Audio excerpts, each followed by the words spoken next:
I am Dot Porter.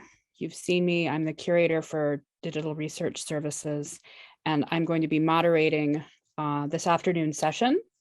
Our first speaker is Susan Einbinder. She's professor of Hebrew and Judaic Studies at the University of Connecticut. She has published 3 books: Beautiful Death, Jewish Poetry and Martyrdom from Medieval France, published by Princeton in 1999. No Place of Rest, Jewish Literature, Expulsion and the Memory of France, published by Penn Press in 2009. And After the Black Death, Commemoration and Plague Among Iberian Jews, published by Penn Press in 2018. Writing Plague on Jewish Responses to the Great Italian Plague of 1630 through 31 should appear in 2022, also with Penn Press. Susan is a recipient of fellowships from the National Humanities Center, the Institute for Advanced Study, and the Guggenheim Foundation. She has been a fellow of the Medieval Academy of America since 2017. She is currently working on a 3rd plague-related study, this time exploring the intersections of medieval rats, fleas, and Jews. And today, she is going to be talking with us about preaching in times of plague, Solomon Marini in the Paduan Ghetto, 1630 through 31. Susan, thank you. Thank you, Dot, and thank you to Lynn and to the Schoenberg and all the hidden hands that that put this program together, and for including me. I'm very grateful to be among you. The Great Italian Plague swept northern Italy in 1630 to 32, joining a rich catalog of disasters ranging from war to famine and drought, with mortality rates estimated between 30 to 60%. This was the worst regional outbreak of plague since the Black Death. Jewish chronicles, liturgies, and laments witness its impact, and today, my focus is the surviving rabbi of the Paduan Ghetto, Rabbi Solomon ben Isaac Marini, and his preaching during the plague. Pre-modern Jewish preaching has not attracted much attention as a resource for plague historians for the simple reason that the texts do not survive. Mark Saperstein observed that history has not preserved a single Jewish sermon given during the Black Death, and the same statistical nothing shows little fluctuation by 1630. And yet, early modern preaching was a highly developed art, and the period has bequeathed us many sermon collections by great Jewish orators like Judah Moscato, Judah Leoni Modena, or Saul Mortera in Amsterdam. And nonetheless, these Italian texts have found few readers, and no scholar has ever matched Saperstein's appreciation for their artistry. Early modern Jewish sermons also differ dramatically in writing from the oral performance they record. They are Hebrew reconstructions of a vernacular original, made learned and elusive in the Holy Tongue and eliding most topical detail. They could be recycled for different occasions, and they were rarely fully written before delivery. Many Jewish sermons, which Saperstein estimates could range from 30 minutes to 3 hours, never merited full transcription. They survive only in sketchy textual prompts.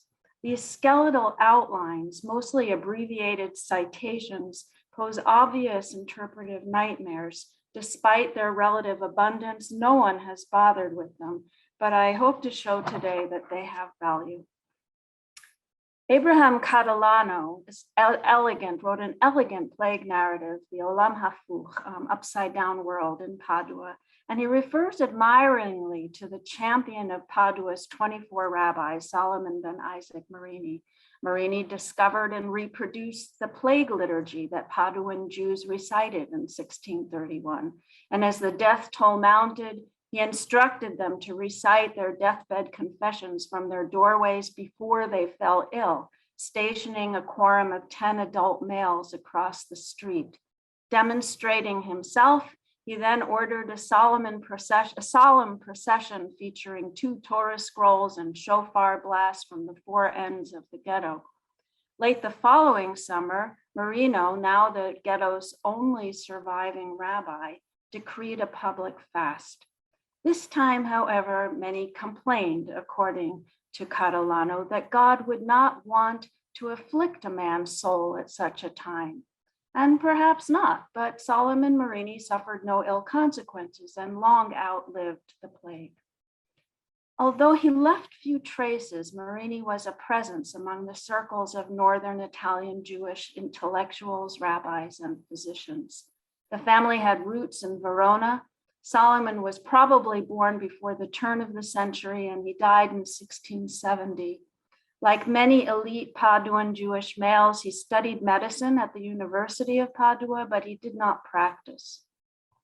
He's known chiefly for a commentary on Isaiah, the Tikkun Olam, which was printed in 1652.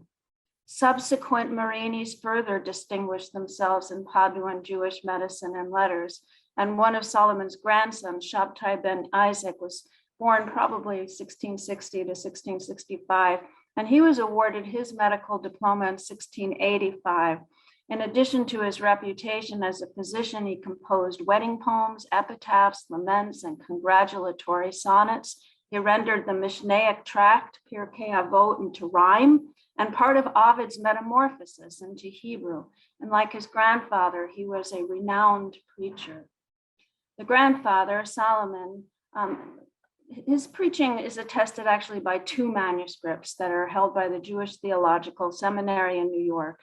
Numbers 843, which covers the 1630s, and 6517, which covers the years 1641 to 59. However, these manuscripts do not preserve full sermons, but outlines, ranging from 4 to 20-odd lines of manuscript and frequently faded script. They're arranged chronologically to follow the scriptural portion for each Sabbath, with the year at the top of the page. Many entries indicate when the sermon was delivered, whether it was Sabbath morning or afternoon or at the conclusion, and where, showing us that Marini sometimes preached more than once on a given Sabbath in different venues. The second manuscript includes eulogy sketches for an all-star list of Jewish bankers and intellectuals like Judah Modena, Nathaniel Trabeau, Azaria Figo, as well as his old friend, the physician and play chronicler Abraham Catalano, who died in 1641. And all of these texts are unknown to scholars. So first, a few general words. Although Marini's outlines range from 3 or 4 lines of text to 20 or so, most of them are quite short, usually 6 to 8 lines of text. We know enough about the structure of Italian Jewish sermons in this period to identify their basic components. Each outline opens with a biblical verse from the day's reading called the Noseh or Tema. This is followed immediately by the opening words of a rabbinic passage called the Ma'amar. The remainder of the text preserves the preacher's jumping off points or transitions, citing the beginnings of the verses that advance his theme. And the middle section often takes the form of a digression that will then be steered back to the opening Ma'amar and then to the scriptural portion. This homiletical structure solidified in the 16th century, influenced by the great Iberian rabbis whose written sermons circulated widely in Italy. Solomon Marini's citations confirm his affinity for Iberian writers and ideas, deferring repeatedly to Abraham ibn Ezra, Bachya ibn Bakuda, Maimonides, Isaac Arama, Moses al-Sheikh. His outlines also cohere around a single theme, which is another development associated with the Iberian exile generation. So how do I know when Solomon ben Isaac is talking about current events? Well, sometimes he or his copyist tells us so in the incipit, saying something like, this sermon was delivered after the plague, or on behalf of the Jewish community in Rome. Sometimes a historical comment is embedded in the outline, as when Solomon pleads for aid for the Jews of plague-struck Rome, or condemns, quote, violence and robbery due to the plague, unquote. We can also situate Solomon's proof texts by studying their biblical context and their exegetical treatment by the rabbis Marini admired. Importantly, we have the invaluable resource of Abraham Catalano's narrative, which can be matched by date to the sermon. And finally, when I'm not sure how Marini was using his proof text, I will say so. Others may always wish to amend my readings, but I believe that these minimalist outlines contribute to a larger picture of what it meant to represent religious authority in a time of communal crisis, in this case, plague, what kinds of messages a religious leader thought it important to convey, and by extension, how he represented himself conveying them. We can also assess whether, given what we know of actual conditions, the rabbi's words were heeded. The sermon that first caught my eye in JTS number 843 begins with a brief notation indicating that it was given, quote, on the second day of Rosh Hashanah in the Ashkenazi synagogue after the plague. And this sermon and a sequel delivered the following Sabbath are my focus for today. So I'll show you just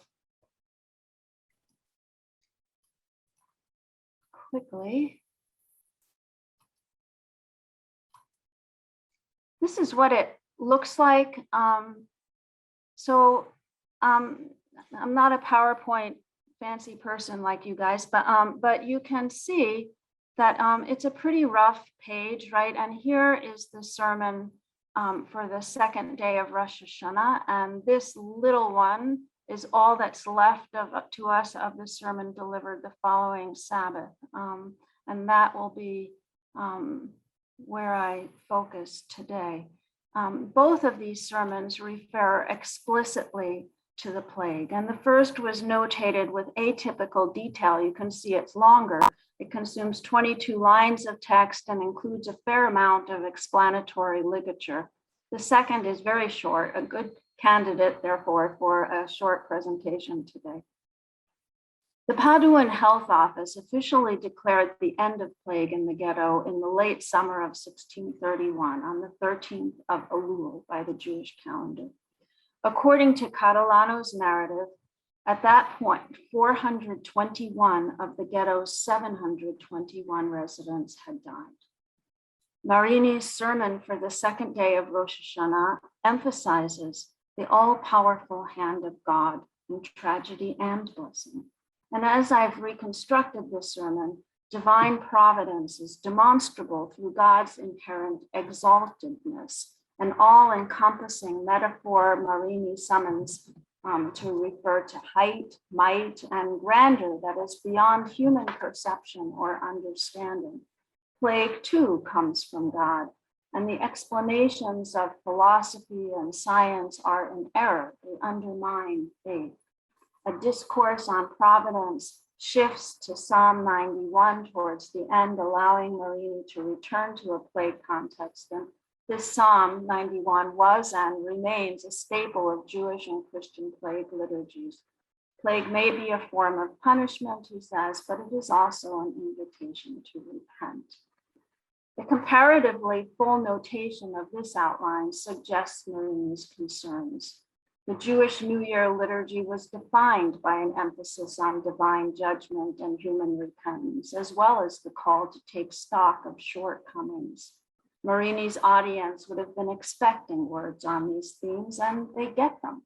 At the same time, he confronts directly the traumatized community before him, echoing God's reply to Job. We humans cannot understand God's intentions, but must trust in their ultimate justice. High oratory and suitable for the day. The following week, however, he took a different tack. The surviving notes for Marini's sermon for the Sabbath following Rosh Hashanah filled just 6 lines of text immediately below that grand sermon I have shown you. And so here it is, just down here, and blown up a bit, you can see, right? not a very fancy job, right? And this may reflect that the fact that it was a direct and topical sermon, welding the traditional theme of repentance to a critique of specific ethical lapses. And as I reconstruct it, Solomon Marini condemns predatory legal and real estate transactions that have sprung up in the wake of the plague. This sermon, therefore, offers a startling window onto the disarray that characterized the immediate post-plague period, and its thrust emerges from the proof text. So what I'm going to show you is my transcription of the text with some of the sources filled in. And those of you who prefer to look at the Hebrew, I think Dot has kindly put a link in the chat box, and you can see my transcription of the Hebrew there. This is the beginning of the transcription. So Shabbat Shuvah, or Tshuva, the Sabbath of repentance, falls between Rosh Hashanah and Yom Kippur. The scriptural portion for the day is from Deuteronomy 32, verses 1 to 52, God's call to Israel to accept his covenant. Marini takes his proof text from Deuteronomy 32:46, which reads in full. You just have the very beginning there. Pay attention to all the words I enjoin upon you this day. The Ma'amar, the rabbinic text, draws on the Midrash to the Psalms. Here, Psalm 17:8, where David beseeches God to guard me like the pupil of your eye. The Midrash links the psalm to 2 Samuel's account of David's census of the people, for which an angry God compels him to choose among three punishments: death, war, or plague. And memorably, David chooses plague. The census motif is intriguing here. A census was in fact taken in the ghetto the previous spring by order of the Paduan Sanita, the health office, before the plague had erupted in the ghetto, but when it was already quite active in the city. According to Catalano, the census was ordered in Adar, distressing the Jews. It's a religious taboo. At the end of the epidemic, Abraham Catalano also tallied how many Jews had died, how many recovered, escaped sickness, or fled. So it's possible that a second census had recently taken place and that Marini or others were disturbed by this violation of religious taboo. Marini's proof text, Deuteronomy 32:46, is glossed variously in the sources, but at unusually great length by Isaac Arama, who is one of Marini's favorites. Arama's Akedat Yitzchak read this verse to refer not just to the collective well-being of Israelite society, but to individual physical and spiritual health. War, disease of the body politic, is caused by material conflict. Physical illness in an individual is caused by an analogous war of imbalanced tumors, and spiritual sickness appears when our wicked impulses rebel against the king. This last sickness for Arama is like a fever in the bones, curable only by God. And Marini enlists this analogy to conjure a trifecta of social disorder, plague, and sin. Marini's listeners already expect a sermon about repentance, and the Ma'amar from the Midrash on Psalms directly returns us to plague as divine punishment, a theme developed in the Rosh Hashanah sermon he had delivered just days earlier. Again, catastrophe does not mean that God has abandoned his care for us as the pupil of his eye, but is a consequence of sins against God and against fellow Jews. The next two proof texts, paraphrasing Jeremiah 20, verse 8 and verse 9, a bit corrupted by echoes of Psalm 44, point to the abject state of the ghetto, lamentably evident to the nations, the Christians. The pitiful condition of the ghetto offers fuel to Christian mockery and contempt, a poor reward for Jewish fidelity. But God is not to blame. The full verse from Jeremiah 20, verse 9 reads, I said, and it's the speaker, the prophet, I will not mention him, God, I will speak his name no more, but in my heart it burned like fire, shut up in my bones. Well, recall Arama's commentary on Deuteronomy 32:46, describing spiritual illness as a fever in the bones, curable only by God. So through these proof texts, which ricochet off each other, right? Marini insists that divine protection shields the exhausted and baffled survivors of plague. He praises their faith in the face of external derision, even as he prepares to assail Jewish misdeeds to other Jews. David's plea to be safeguarded like the pupil of God's eye permits Marini to elaborate upon the two classic categories of sin, sins against God and sins against humans, for which the holy day season asks Jews to atone. Now Marini marshals this theme to deflate their pride. The outline in lines 3 here and 4 preserve the transition. For several years, Marini or his recorder wrote, right? He has wanted to talk about sanctity and atonement on this Sabbath of repentance. But, he says, what can I do when the land has been filled with violence? The verse is from the flood story in Genesis, right? And robbery due to the plague. The allusion to the biblical flood reminds Marini's audience that widespread violence led to global destruction once before. And the following proof texts condemn unethical behavior in the ghetto.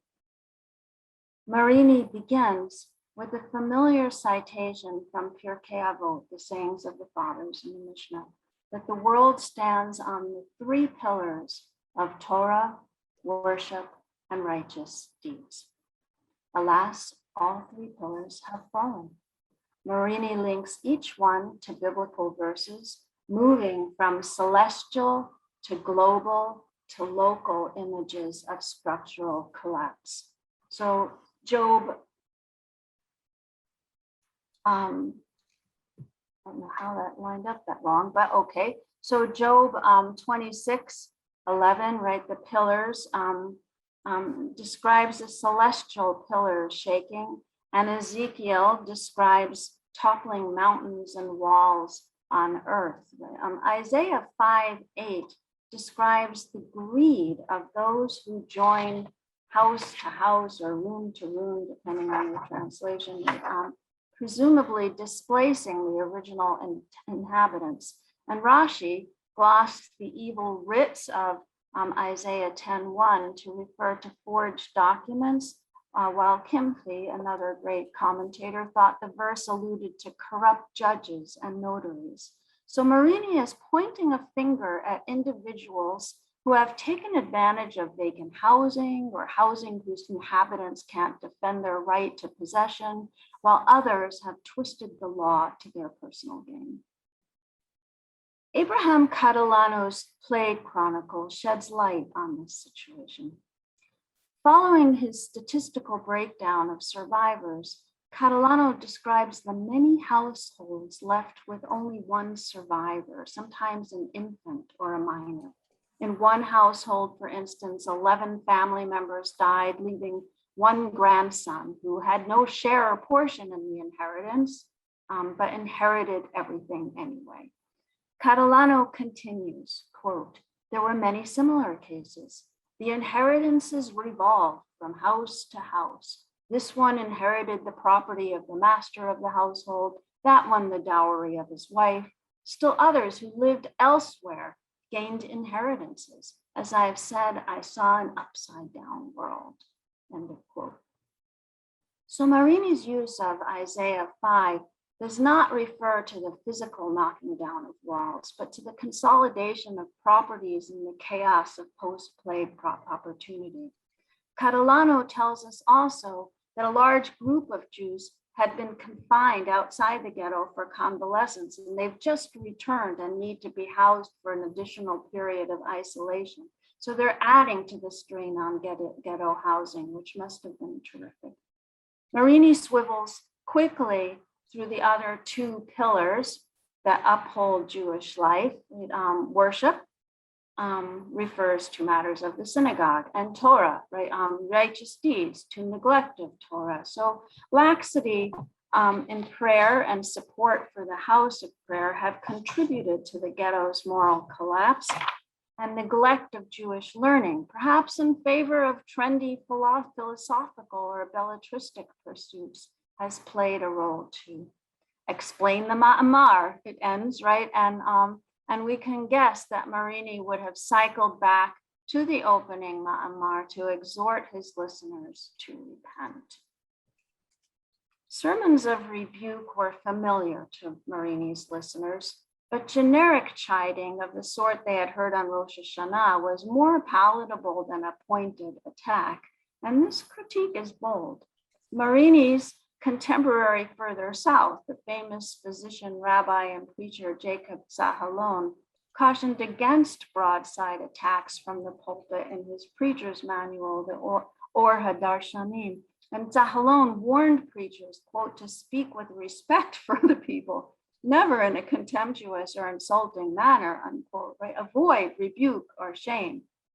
Well, as Padua's last living rabbi, Solomon Marini did not have to worry about losing his job, and his audience may have heard the language of rebuke as part of his domain. Even the outline of this sermon suggests that the public persona of the preacher gained wattage from positioned opposition, quite in contradistinction to Zahalon's advice. Sermons also craft identity, and Marini shared with other contemporaries of the northern Italian ghettos a penchant for self-fashioning that intensified with resistance. Over a span of 9 months, certain themes recur in Marini's outlines. One is doubt about the meaning of the plague. Many of the 1631 sermons address questions of shattered or shaky belief.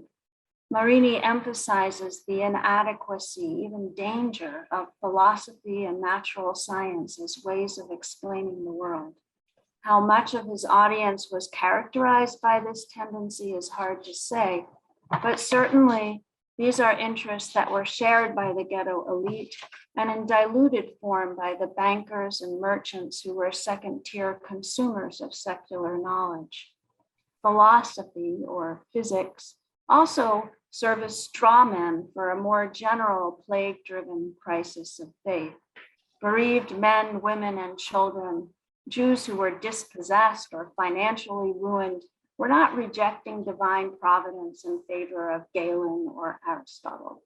Marini targets the instability of faith in the wake of plague and the language of faith versus science, whether that binary was itself a trope for wider social dismay remains to discover. But Marini's sermon outlines for 1630 to 31 tell us also about the conditions in the ghetto that this particular rabbi sought to address. The critique of unethical behavior at the heart of the sermon for Shabbat Shuvah is remarkably explicit.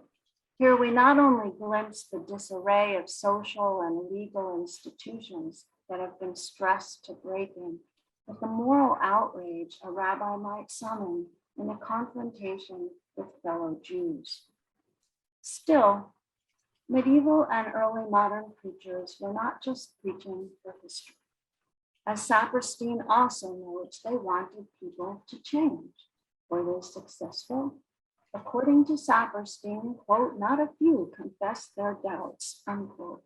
Abraham Catalano wearily recorded the ongoing challenges of the return to normalcy, including intermittent outbreaks of new fevers, the depletion of communal finances and the old elite, the erratic resumption of prayer and work. Marini's eulogy for Catalano refers to a school for boys that he founded, perhaps in memory of the 4 children he had lost, perhaps in response to needy orphans. Did Paduan Jews hear their rabbi? My guess is that those who wished to did, and since he kept preaching, that wasn't all of them. Thank you.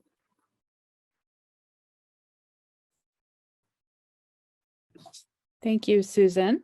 I should have said before we started that questions will be saved till the end.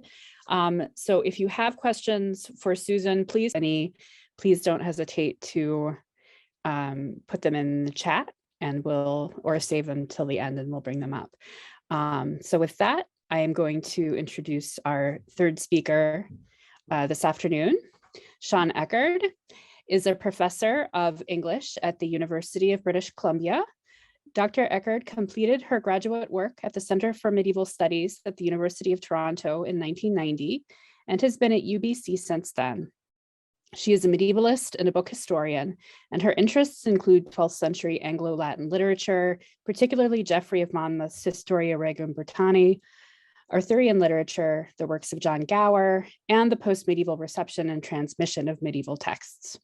Her most recent works include The Book in Britain, A Historical Introduction, co-written with Daniel Allington, David A. Brewer, and Stephen Colcole, edited by our own Penn's Zach Lesser, published by Wiley Blackwell in 2019. Also, Charming the Snake, Accessing and Disciplining the Medieval Manuscript, co-authored with Andrew Prescott, which is a chapter in the Cambridge Companion to Medieval British Manuscripts. And Rolling with It, Navigating Absence in the Digital Realm, a chapter in Medieval Manuscripts in the Digital Age.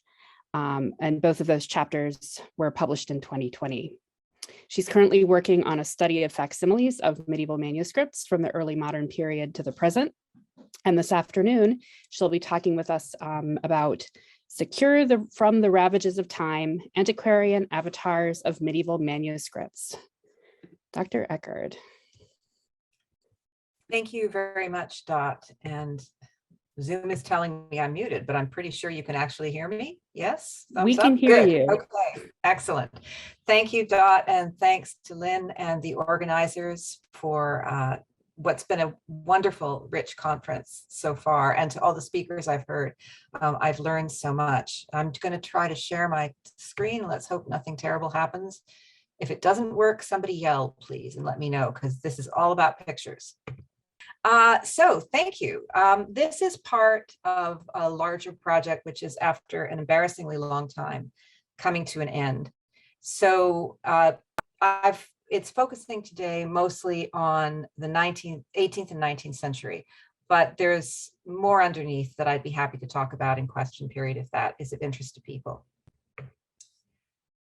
In 1794, the English antiquarian Richard Gough published an account of what was at the time called the Bedford Missal, describing it in careful detail, as well as printing 4 engraved facsimiles taken from the manuscript. I'll turn to those plates later, but first I'd like to look at Gough's preface. He dedicated his work to James Edwards, who was the London bookseller who had bought the manuscript in 1786 at the famous sale of the collection of Margaret Cavendish Bentinck, the late Duchess of Portland. After flattering Edwards's spirit and taste, Gough attempts to encourage the bookseller's civic-mindedness. Preserve, sir, this splendid monument of the arts in the 15th century and precious memorial to one of the most illustrious in the catalogue of English worthies, to remain either as an heirloom in your family or as a deposit in some of our national collections. And may it survive to latest posterity, secure from the ravages of time or the far worse havoc of political frenzy. The manuscript is imagined here as subject to any number of forces that could bring about its loss. The ravages of time include neglect, fire, and flood, but note that these are not the only threat to a manuscript's survival.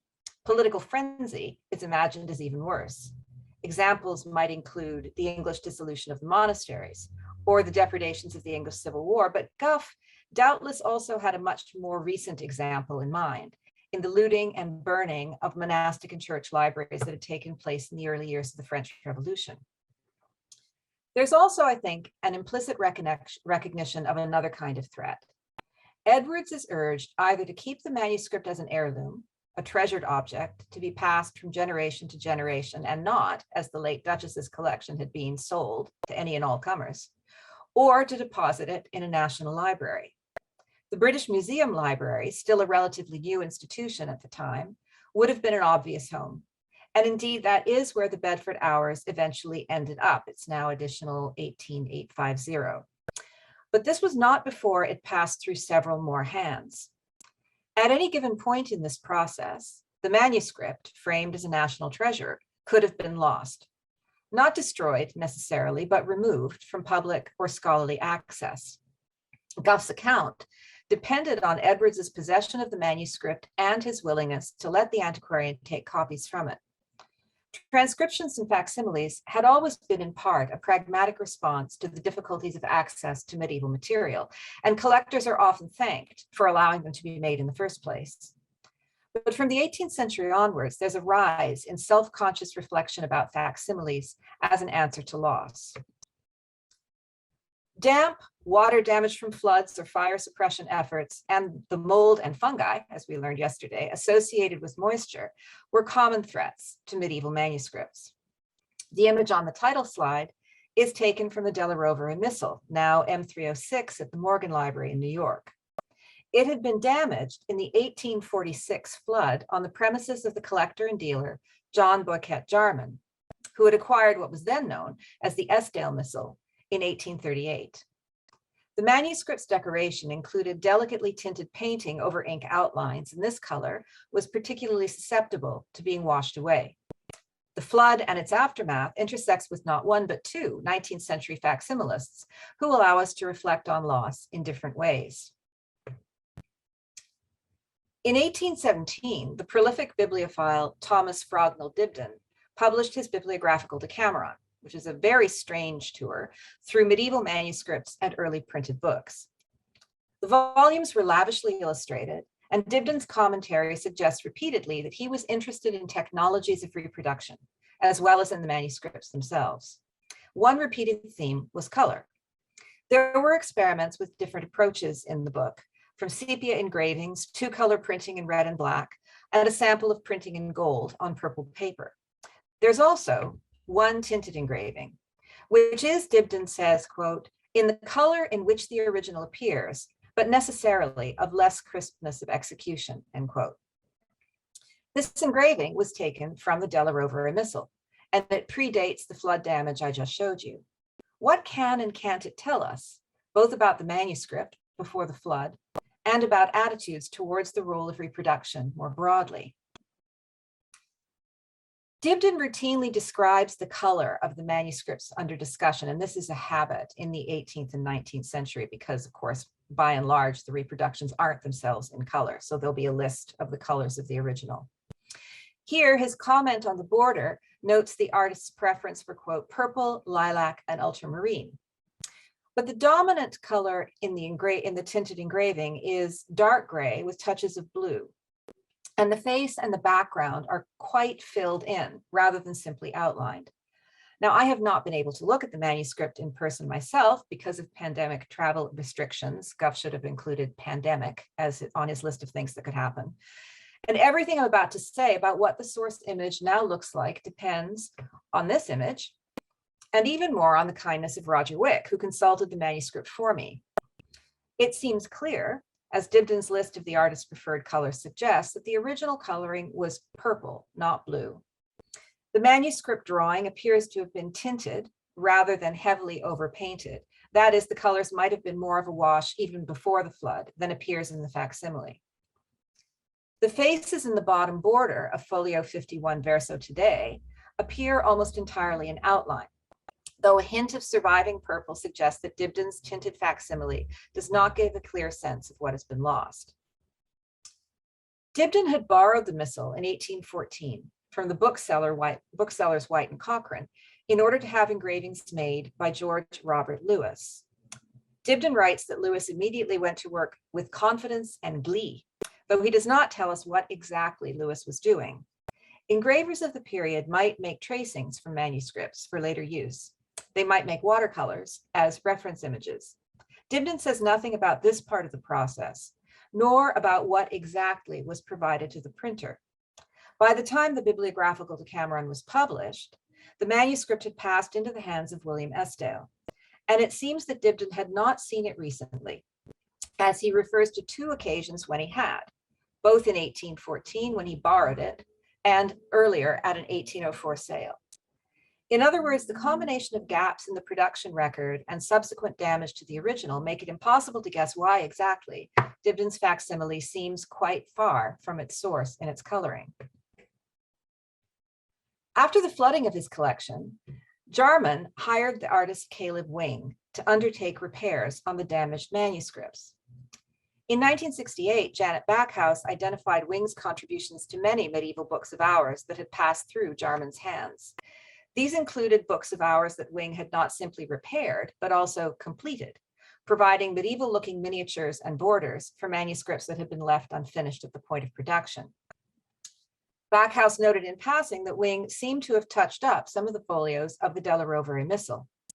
And the catalog entry for this image at the Victoria and Albert Museum assumes that this particular facsimile of an initial from that missal was made when Wing was engaged in his restoration work. That is, it would reflect the state of the manuscript after the flood. This particular folio is not heavily damaged, but a cursory glance shows that Wing's color seems more intense than in his source. Is this then another kind of restoration, an imaginative one that takes the initial back to what Wing might have thought or desired to be an original state? Perhaps, or perhaps not. So this is the image I just showed you. This is a second, and you can see it appears duller, and this may be down to the problem of photographing gold that Dot told us about yesterday. And here is a third. This one, the only one provided with a color scale. All three images were downloaded from the Victoria and Albert website, and their variation underlines the phenomenon that many of us, particularly those of us who are far removed geographically from the objects we study, regularly experience: the inability readily to see an original, and the variability of the digital reproductions upon which we have to rely. So, even in a period of high quality, high resolution digital facsimiles, the loss of physical access can remain a problem. I'll get to that. But first, fire. One of the most traumatic demonstrations of the ravages of time for English antiquarians was the catastrophic fire at Ashburnham House in 1731, when so many priceless manuscripts from the Cotton collection were either totally destroyed or damaged beyond all recognition. In the decades after the fire, antiquarian commentary on the manuscripts lamented what had been lost in that fatal fire, as it was often called. This was an emotional response, but there was also a practical one. The 1732 report on the state of the manuscripts after the fire emphasized the usefulness or loss of it of what was left, categorizing the survivors on the basis of readability and therefore utility. I've written before about how transcriptions and facsimiles suddenly found themselves having heightened value after this fire, when in a flash, they became the only surviving witnesses to some of the lost manuscripts. They could be read, and so they were of use in the terms of the 1732 report. This was a kind of accidental utility. Transcriptions designed for individual work, and often in various ways idiosyncratic to that work, found themselves standing in permanently for the thing in itself. But sometimes facsimiles fashioned themselves consciously as a bulwark against loss. And as is often the case with facsimiles, this is in part a technological story. The British Museum began publishing photographs of manuscripts in its collections around the last quarter of the 19th century. The publication of English charters in 1873 had as its goal to preserve, as it were, the documents themselves by reproducing them in exact imitation and in a permanent form, in the face of what they call the havoc of time. The perils faced by the charters are evoked in affective, personifying language. They have not wholly passed unscathed the various dangers to which they have been exposed. They have had to stand the ordeals of fire and water and have suffered from both. Photography is presented as a partial solution to damage and decay, racing to record the past before it disappears, as the charters in the worst condition are singled out for preservation, quote, by means of photography, so as to ensure the perpetuation of the contents of the charters in the exact characters of the writing, while it could be done with success. While this deployment of a modern technology preserves the contents, there is still a recognition of the ineffable appeal of the originals. The charters, the preface asserts, cannot be looked on without emotion as monuments of a remote age. The exactness of the photographic reproduction marches hand in hand, in other words, with that more nebulous quality. The British Library has continued to use photography to preserve and transmit many of the precious objects in its collection, including this very charter, now available in zoomable colored digital reproduction. This particular charter, of Hlothere, King of Kent, recording a grant of land in 679, also appeared in person, if you like, at the British Library's Anglo-Saxon Kingdoms exhibition in 2018. It was part of the section of the exhibition designated Origins, and its status as the earliest charter of its type was stressed. Like many medievalists, I made the pilgrimage to London to see the exhibition, attracted by the chance to see gathered in one place so many manuscripts and artifacts, many of which I had only ever encountered in, yes, facsimiles. A photograph can make up for some kinds of loss, but not for others. And that brings me to a third kind of loss with which I want to deal today, the loss of access. We've had fire and flood, and now it's time for free markets. At the beginning of this paper, I said that James Edwards had bought what is now called the Bedford Hours from the sale of the estate of the Duchess of Portland. The sale was a sensational example of the breakup and circulation of private collections in the late 18th century, with the resulting movement of objects from old to new owners. The frontispiece to the sales catalog reminds us that objects have different value for different audiences. The Duchess collected many things, and you'll see that the manuscripts are not particularly prominent down in that right corner. It's the famous Portland vase that's in the center of the image. Still, the Bedford Hours did attract attention. The manuscript may have belonged to Edwards when Gough saw it, but it famously traded hands several times after that. Most startlingly, George Spencer Churchill, the 5th Duke of Marlborough, bought it in 1815 and ended up giving it as a security for a loan, security he did not redeem, to John Milner, in whose possession the British Museum Library's Frederick Madden twice saw it before finally being able to buy it for the library in 1852. This history and the anxiety surrounding it is well known. A.N.L. Munby used it to open his seminal study of connoisseurs and medieval miniatures, 1750 to 1850. I return to it here in order to contextualize Gough's account, and more particularly, the facsimiles he took from the manuscript. The Bedford Hours are lavishly and gloriously illustrated, with, as Gough notes, 59 large miniatures and above 1,000 small ones. He describes the calendar pages, this is November, which seemed appropriate, and the large miniatures in some detail, often also transcribing the text beneath the images. That is, he pays close attention to the whole of the manuscript, but his choices for both visual illustration and textual amplification suggest a particular interest. The pages he chooses for his facsimiles are the portraits of John, Duke of Bedford, and his wife, Anne of Burgundy, the legend of the fleur-de-lis, and finally, the only text page reproduced, the inscription recording the gift of the manuscript to Henry VI by Anne. At first, the fleur-de-lis page might seem out of step with these other choices, as the legend concerns the transformation of the French arms from 3 toads to 3 fleur-de-lis in the reign of Clovis. But Gough concludes his account of the story by saying, "It appears to me that the portrait of Henry V of England here represents the figure of Clovis. Henry V was, of course, John's brother and the victor of Agincourt.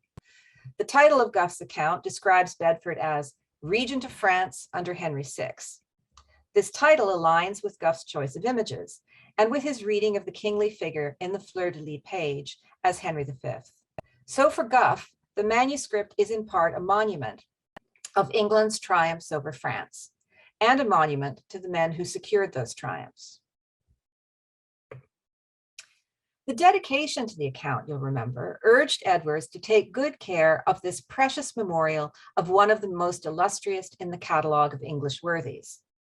In the text, Gough says that what enhances the value of this manuscript in this country is that it has preserved the only portraits remaining of the noble pair who formerly possessed it, John of Lancaster, Duke of Bedford, and Anne of Bretagne, his Duchess. He describes the Bedford page at length and also spends several pages recounting the history and exploits of the Duke. Of the portrait itself, he says, quote, "Nothing can exceed the strength of character and high finishing of the portrait of the Duke. It is the finest example of art at the time that I have ever seen." That is, the portrait page has both artistic merit and a kind of moral truthfulness. And because the portrait displays an illustrious Englishman worthy of being remembered correctly, which seems to include visually, by his compatriots, it matters that the portrait be pictured. After all, Gough relied on the goodwill of the bookseller to be able to study and commission copies of the images. And despite his plea, there was no guarantee that the manuscript would continue to be made available. And even were it to settle with a generous owner, the broader public, who might be presumed to be interested in the history represented by Bedford, would be unlikely to see the manuscript itself. Dibdin also included a facsimile of the Bedford portrait page in his bibliographical Decameron, and he made a point of praising the fidelity of the reproduction. The accompanying plate is executed by Mr. George Lewis from a drawing made by himself, line for line and stroke for stroke, from the original. He passes a negative judgment on Gough's plates, comparing the portrait of the Duke unfavorably to the one that he offers instead. Dibdin's commentary puts the artistic qualities of the missal at the forefront, but the connection to Bedford is clearly also central to his appreciation of the volume, which he calls a most precious and praiseworthy monument, not only of the state of art at the opening of the 15th century, but also of the noble and fostering spirit of the aforesaid regent in particular. Bedford was a famous patron of the arts, of course, as well as a military commander. The point of this particular image for Dibdin, in other words, is about far more than exact reproduction. Even more important are the narratives he reads in and through the image. He wants the page to focus on Bedford. He wants the manuscript to be an illustration of a particular English past, bibliophilic and otherwise. And he wants to reproduce this object, and in so doing, to package these ideas through the appeal of the image for his fellow bibliophiles. Of course, if the point of a plate like this is to stand in for an absent original, then we need to think about access to the copy as well. And Dibdin's book was prohibitively expensive for many people, but facsimiles could also have wider reach. The engraver George Virtue included Bedford in his series of plates offered to illustrate a popular history of the time, The Heads of the Kings of England, 1736. Virtue has set the Duke in a windowed frame and added a banner with his arms. The manuscript source is described as a curious limning, finally done in a manuscript prayer book presented by himself to Henry VI, now in the possession of the Right Honorable the Earl of Oxford. Again, notice that the description includes the current owner of the manuscript.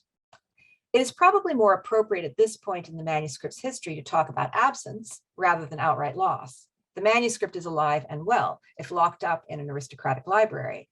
But the stand-ins I've been considering here also manifest another kind of loss. The loss, despite all protestations to the contrary, of fidelity, at least as we might understand it today.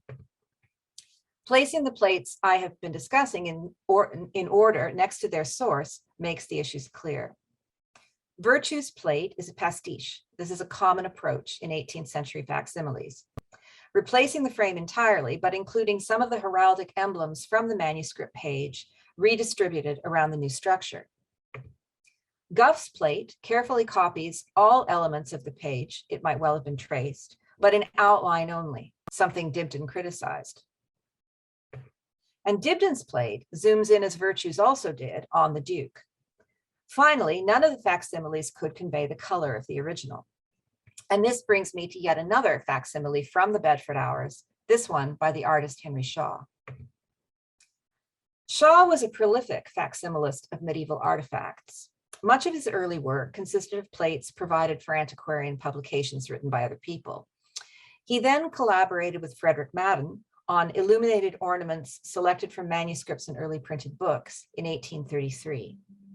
By mid-century, in books such as Dresses and Decorations of the Middle Ages and Decorative Arts, Ecclesiastical and Civil of the Middle Ages, he was combining his own text with hand-colored engraved facsimiles, drawing heavily on medieval manuscripts. These were expensive books, in part because Shaw insisted on hand coloring. He had experimented with chromolithography, which was becoming popular for color reproduction, but felt that it did not provide the accuracy or the intricacy he sought. He also produced less expensive monochrome handbooks of medieval alphabet and ornament. These aimed at designers, artists, and a general public with a growing fascination with all things medieval. Examples include his Handbook of Medieval Alphabets and Devices and his Handbook of the Art of Illumination. And he painted standalone facsimile leaves from medieval manuscripts. Some of these were exhibited at a very popular show in London in 1866. One of the leaves on display was Shaw's copy of the portrait page in the Bedford Hours. Given Shaw's goals of exhibiting choice examples of medieval manuscript art to the general public, it's not surprising that he would choose a leaf from one of the most celebrated medieval books with English associations. Even if Bedford had been pictured before, he'd not been pictured in color. The intimate connection between the facsimile of the portrait and the national admiration for its subject that I've been tracing through earlier facsimiles remains in the existence and reception of this leaf.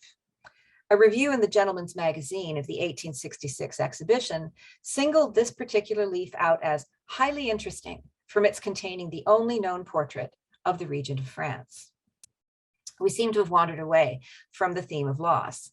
For example, Shaw's leaf, with its meticulous copying and beautiful color, seems very much to restore the losses I traced in earlier copies of this page. But paradoxically, ever better forms of reproduction can sometimes accompany and even accelerate loss. Shaw's leaves had been produced after consultation of the collection of the South Kensington Museum, now of course the Victoria and Albert, and he had two motives for providing them. One was to expand the scope of the museum's reference collection, and the other was to protect existing manuscripts from being constantly consulted by students. Certainly some manuscripts had a long history of being extraordinarily popular with facsimilists. This slide, for example, illustrates the many visual lives of the Vespasian Psalter, from a 1784 study of ancient writing, a 1796 history of English costume, an 1843 collection of illuminations from sacred texts and by the same author, an 1868 series of facsimiles from early English and Irish manuscripts, and finally, the British Museum Library's own 1903 chromolithograph. Now, I'm not suggesting that the Vespasian Psalter isn't important or beautiful, but there's a strange tension between the proliferation of images of only a few folios and an absence in the public realm of the whole thing. My previous example from the Bedford Hours illustrates the same phenomenon. It often seems that as the same thing gets refacsimiled, rather than something new being added, the same thing is refacsimiled over and over again, the same folio. And that tends to happen even when the technology hasn't substantially changed. Here's one more Bedford, this one done by our friend Caleb Wing and purchased by the V&A in 1899. Of course, manuscripts in public collections, the kind of home that Gough thought would be desirable for the Bedford Hours, could be and can be consulted for a wide range of purposes. But as facsimile technologies continue to improve, access to originals can be ever more curtailed. Many of us learned to get around the consult the manuscript rule, for example, by saying we needed to see color, and it was often actually true. Complete color digitizations would seem to cut off that strategy, which is why many of us are now turning into codicologists who desperately need to study the quiring. But why? As Dot pointed out yesterday, there's a lot you can do with a good digital facsimile. One final story about access, loss, and how facsimiles mediate between these suggests some answers. In 1873, what is often described as the first complete photographic facsimile of a medieval manuscript was published in London. There's a lot to unpack from its title page. First, the means by which the facsimile has been made is part of the initial presentation. The technology is named. Autotype was a form of photographic printing that used carbon, and it's described as permanent. In a wonderful discussion of the production of this facsimile, Andrew Prescott notes that previous photos from the Psalter used the silver nitrate process, and there was some dissatisfaction with the results. The consciousness of loss here takes on another dimension in the recognition that some new technologies might themselves not be up to the task of preservation. If in the case of the publication of the charters, photography was represented as the hero, racing to outpace fire, flood, and time, here there's perhaps an implication that photography itself might need to be shored up. Autotype is described as permanent in a moment when experiments with the new technology of photography were experiencing and exploring both its strengths and its limitations. To me, this fact resonates with our own anxieties about the long-term viability of digital images. Loss resulting from technological failure might be implied here then, but loss thanks to changes in ownership is also an issue. The Psalter's current location in the University Library of Utrecht is given on the title page, but so is its former designation as Cotton Claudius C7.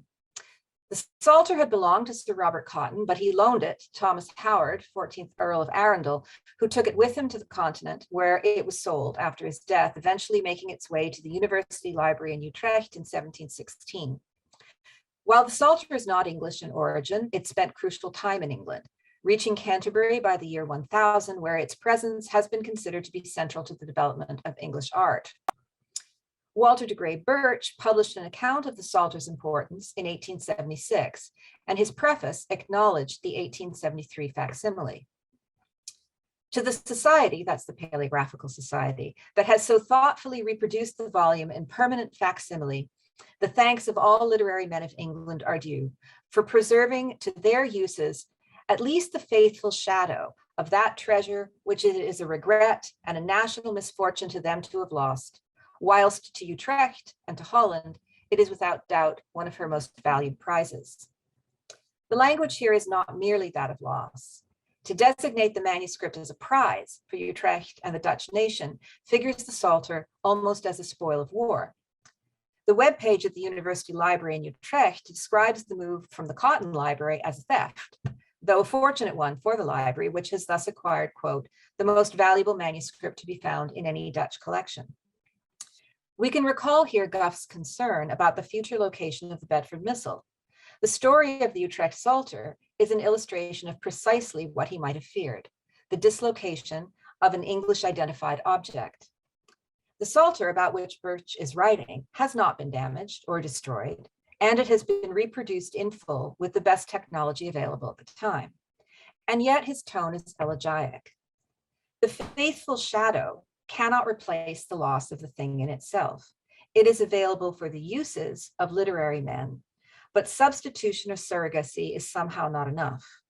Dislocation as much as outright destruction could be felt as loss, even in the presence of a good facsimile, even for a scholar emphasizing use, as a 1732 report on the Ashburnham house fire also did. Something is still missing. No matter how sober we imagine our purposes for consulting the manuscript might be, we are not always immune to the affect of the artifact. Today, I can consult the Utrecht Psalter from my desktop through a high-quality digital facsimile, but I still went to see it in London.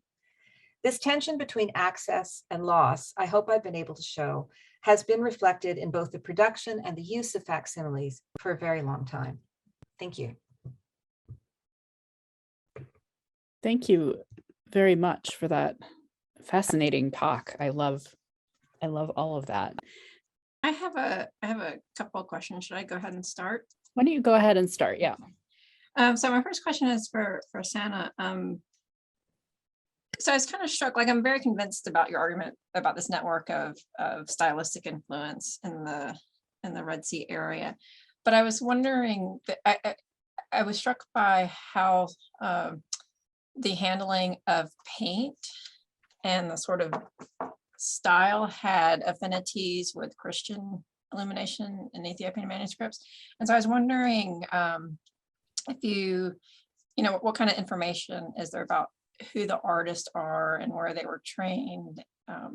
I see you're nodding your head, so I'll let you, you go ahead with Yeah, that. I think it's a great question. And I had taken out a slide at the very last minute, kind of to bring that across, because we do see very similar, color palettes and ornamental frames, and even that sort of interest in paratextual annotation is something that you can see across confessional divides. It's also something that's been not well studied. The Arabic manuscripts are all on paper and the Ethiopic manuscripts on parchment. So I think it has sort of created a little bit of a division between how they're seen. There's been a few initiatives to think a little bit, sort of cross-confessionally at these manuscripts more generally. But of course, even with the Christian manuscripts, I think the same argument has been made that we need to see them within this sort of Red Sea milieu, and whether they're speaking to each other or just engaged in the same networks, I think is a really important research question for the future. Yeah, thank you. It's a very fascinating paper. They all were. Mm-hmm. Lynn, did you say you had two questions, or? Yeah, I do have another question. I just want to give Other people a chance. Opportunity. But I'll go ahead and jump in and this is more of a clarification from Susan. I might have been distracted and missed something, but you mentioned that that in some of the the dominating themes were like the sense of inadequacy or danger of the natural philosophies and how they related to bankers. Bankers and sort of commercial merchants, or did I understand that connection correctly, or was that? Well, what I was saying was, for some, the sermons, at least in the outlines, right? He repeatedly hammers philosophy and natural science as sources of unerring truth. So we know that these were topics of great interest to the intellectuals, and these are very active networks, right? But I mean, how many people can that be in a whole congregation, right? So in a whole community. And so it's a minority, right? And most people don't have the time, the leisure, or the budget, right, to spend their time studying those things. So, but there is a kind of second tier, right, of a more not as learned, but people who know that that's fashionable, right? So the merchants, the commercial guys, right? I call them the second tier, right? Who will be dabbling in these topics and acquiring the books and bandying around some of the terminology without really being deeply immersed in it. So those were the bankers. Thank you. And those are the questions that I have. Anyone else have a question? Because I have a question for Sean, if I may. Your whole paper was fascinating, but I was struck by a few things. One was the language that the person was using about what we've made this great copy, and sort of talking about how important the copy was and how they're going to do that, and then the changes that, on the other hand, that the facsimile wasn't actually an exact replica, which I think these days we tend to think maybe it's because we use photographs now, and so we sort of pride ourselves on this is the exact thing. And then I'm thinking, I think a lot about microfilm, because I feel like microfilm is a sort of interesting space, because in microfilm, my sense at least is that the focus is very much on the text of the manuscript, and the really important thing about microfilm is that can you read the text, and then I think that today one of the reasons why there's more of a focus on the manuscript as a physical object is because we have the technology that can bring that across in a way that you maybe couldn't before. And then we have these sort of pre-microfilm that you were talking about, where, you know, it's mostly focused on the art, at least in the examples that you showed. And there was only that one piece of text, yeah. Piece of text. And I'm wondering if you want to say a little more about how technology influences the kinds of facsimiles that we're making. And maybe I know that you've been looking at a lot more than just the sort of antiquities. If you want to sort of bring in more so there's modern a couple technology. things. Sure, there's a couple of things to pick at there. And I mean, the technology and the facsimiles are intimately connected. That is, what's possible tends to interact with what's desirable. But I think the first thing you pointed out, the idea of what constitutes exact reproduction, that's the most fascinating thing. I was thinking during Kate's paper, one of the most interesting facsimiles I've ever come across is one that was done for Matthew Parker from one of the Matthew Paris manuscripts, because Parker famously didn't own that particular one and he wanted his own copy. And it's written entirely in a contemporary 16th century hand. It's not double columns, it's just straight across the text. I mean, everything about it screams, this was made in, you know, when it was made, but it copies absolutely every single image, not necessarily always in the right, in the same places, but they're all there. Everything from like little croziers to, you know, more elaborate pictures. But even then it makes changes. So there's a famous example of there's a boat that shows people getting on or off a boat. And it's a full-on kind of Elizabethan court boat where there was a appropriately medieval boat. So somehow the image is important. Like, it's understood to be important to that facsimile. It's not just about the text, because they're also copying the pictures. So the whole notion of what it means to reproduce exactly, it turns out to be incredibly mobile. But you're right about microfilm. When the microfilms, that project in the 50s that brought microfilms to St. Louis, and one of the things that was said was that it was fine that they were in black and white, because the wishes, the needs of St. Louis were textual rather than artistic. So microfilm, black and white microfilm, is fine because it's text and it doesn't show color.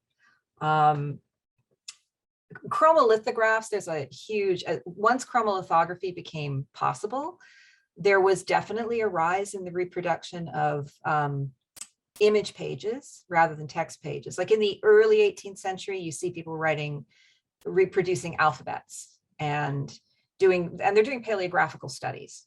And so a typical plate will assemble alphabets taken from dated manuscripts. Once it becomes possible to do color pictures, then there are more color pictures that focus more. That does coincide with a connoisseur interest in medieval miniatures. And then there's the whole type facsimile, which is a completely different category. So I think that it's a complicated interaction between technologies and ideas about what matters on any given page. And that includes what matters in an image, what it matters to convey, and what you can leave aside. Thank you. That pretty much reflects what I had, but it's good to have you sort of confirm that. So there's a few more questions in the chat. I'm going to, Brittany Hilliard has a question for Sana. She says, I was very struck by the juxtaposition you presented, which included Ottoman manuscripts. They seemed, pardon me, to not be as colorful as the other ones. Did Ottomans universally not use very much color? And if so, why? Is there some kind of theological aesthetic present there? Well, thank you for the question. And I think this also goes back, I think, to the presentation of yesterday, where the Ottoman manuscript was illuminated with gold. And so I think it would have had a much better visual aesthetic if we had been seeing it in person. And it does gold. I have not found a manuscript created in Harari that uses gold at all. And there are examples, especially in the 19th century, of really colorful Ottoman Qur'ans with these like floral borders with pinks and blues. And but I do think like the color palette is something I find really interesting. In Harari, it is much more colorful, and in the 19th century, there's even more colors. Whether it could be linked to a theological concern, I'm not quite sure if there's enough evidence yet. There are some religious sort of schools of thought that would suggest using gold in a Quran is not a good idea. But it also seems like that was not the most prevalent opinion. And a lot of court-made Quranic manuscripts will be illuminated with gold or written in gold. So I don't know if that quite answers it, but I hope it was a start.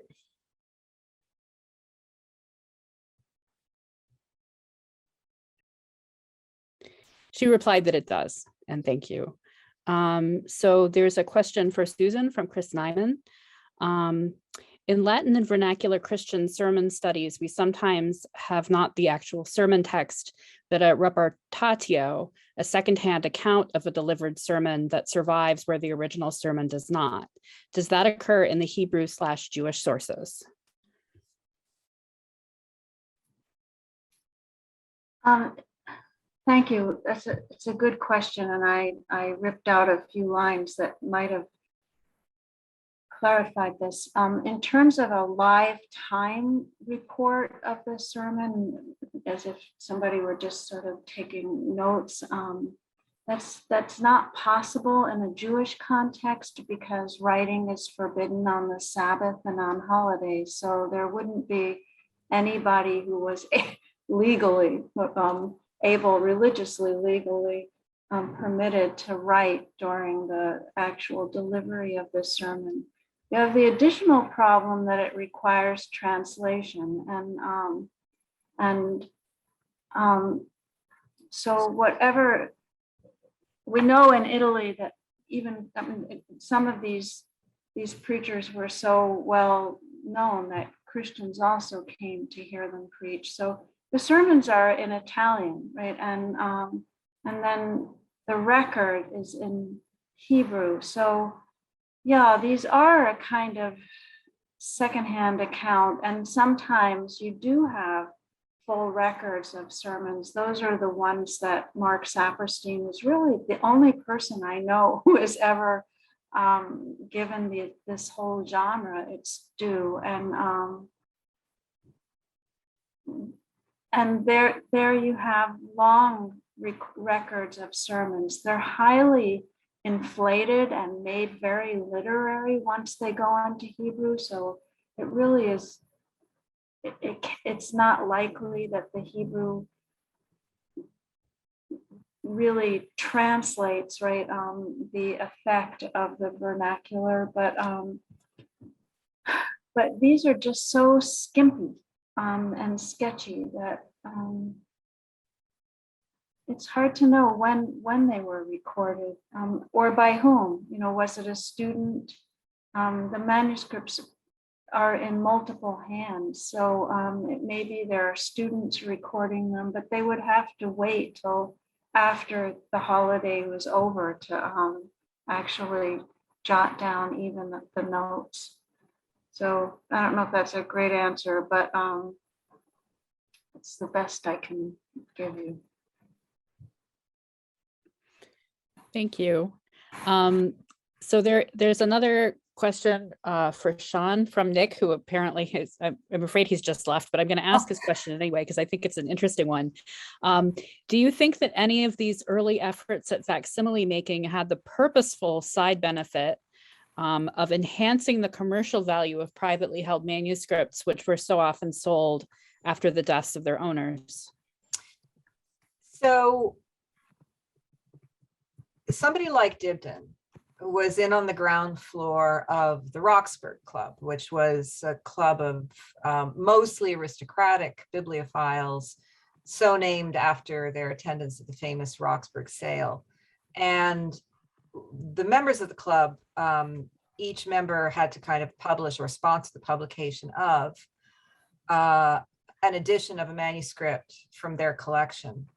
And these were then given at the annual dinner to other members of the club. And many of them were facsimilic in some ways. They were, there was a type facsimile done of the Trentham manuscript of Gower's poems, for instance. But that was at the time a very exclusive kind of thing. So if they were thinking about actually enhancing the commercial value, in a way that pulls against the sort of exclusivity that was cultivated by many of these collectors. But the fact is that, yes, this is the period where we begin to see the breakup of the great aristocratic libraries. And that's a process that accelerates later in the 19th century. And that's the point at which many things start making their way from Britain to the US, for example.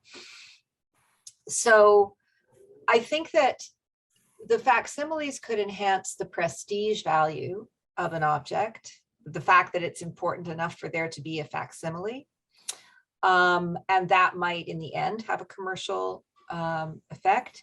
Weirdly, Henry Shaw's leaves, his hand-painted leaves, could often sell for more than a medieval original might. In other words, one Shaw leaf from a book of hours might go for more than a book of hours might. And I don't know whether that's because they were more appropriately shiny or you could frame them and put them on your wall. I'm not sure. But there was a weird sort of fluctuation in value of objects on the market. But I think it's actually a really interesting suggestion that at least some people might have been thinking about making the value of their possessions more obvious. Another impulse behind facsimiles of some manuscripts was confessional.